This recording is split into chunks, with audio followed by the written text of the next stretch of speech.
The Forbes.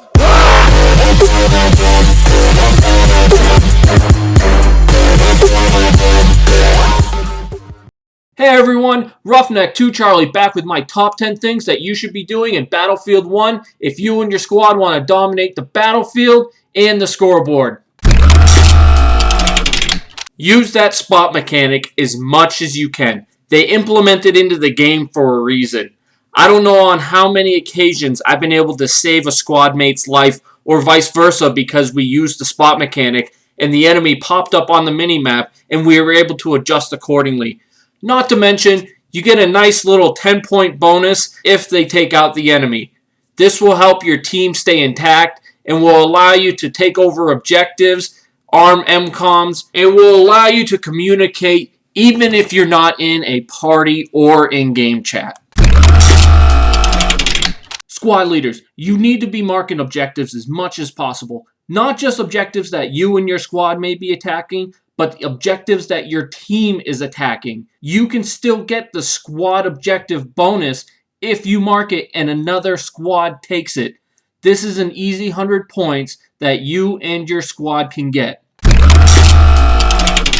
Probably a lot higher on a lot of players' lists is don't trust your blueberries.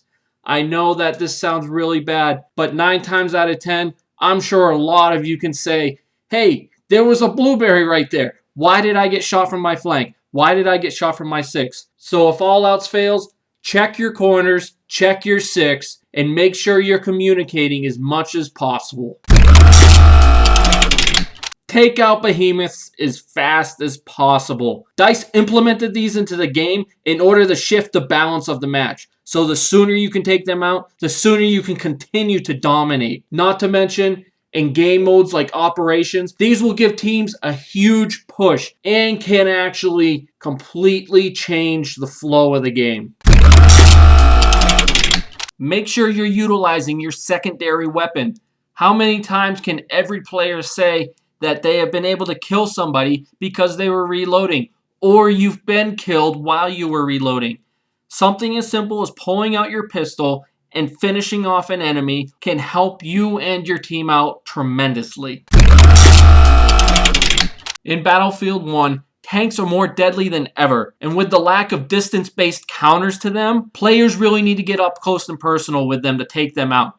So something as simple as staying with your tank, either riding in it, manning the guns, or staying alongside them and keeping players with dynamite or anti-tank mines and grenades will be crucial. Having a tank operational for as long as possible will be a dominant force, especially if you all work together.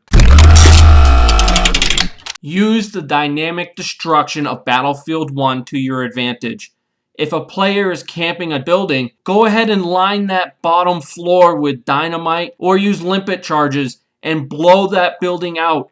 Something this simple will help keep you alive, and if the explosion doesn't kill that enemy player, the debris will. This will keep you from being subjected to players camping corners or stairs or ladders, and to keep you from having to assault through fatal funnels.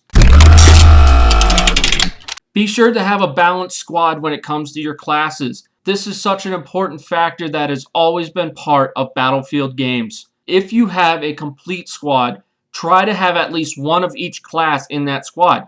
That way you're going to have plenty of ammo resupplies. You're going to have health kits put down. You're going to have revives. You're going to have spots from your scout flares. And you're going to have your assault player that can take out the armor when it rolls in. Having this balance will keep your squad going, and you won't have to rely on anybody else to help you out.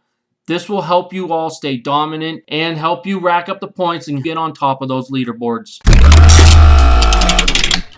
You need to stay with your squad. Whether you know who you're playing with or not, staying with your squad is going to be crucial to your dominance and your success during a game. If you don't stay with your squad, you're not going to stay balanced. You're not going to get the support that you need from other players. And you will also miss out on a lot of the squad bonus points that will help you get on top of the leaderboards. Communication in Battlefield games is crucial with everything that's going on. Don't be shy. Get on your mic and speak to the other players. Make sure you're spotting. Use the many different forms of communication that you are given and work together. This will allow you to stay as a team and cover flanks and cover each other's sixes.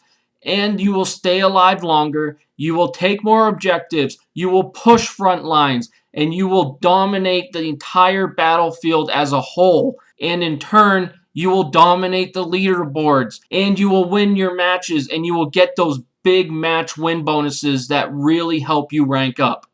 Now that does it for my top 10. These are in no particular order, and I'm sure that some of you have either thought of things I didn't think of, or you find some of these more important than others. However, these are 10 things that I try to use when I play Battlefield 1, and they have helped me to dominate and rank up quite quickly. I hope that this really helps and you're able to implement it into your gameplay. For now, this is Roughneck 2 Charlie, and I'll see you very soon.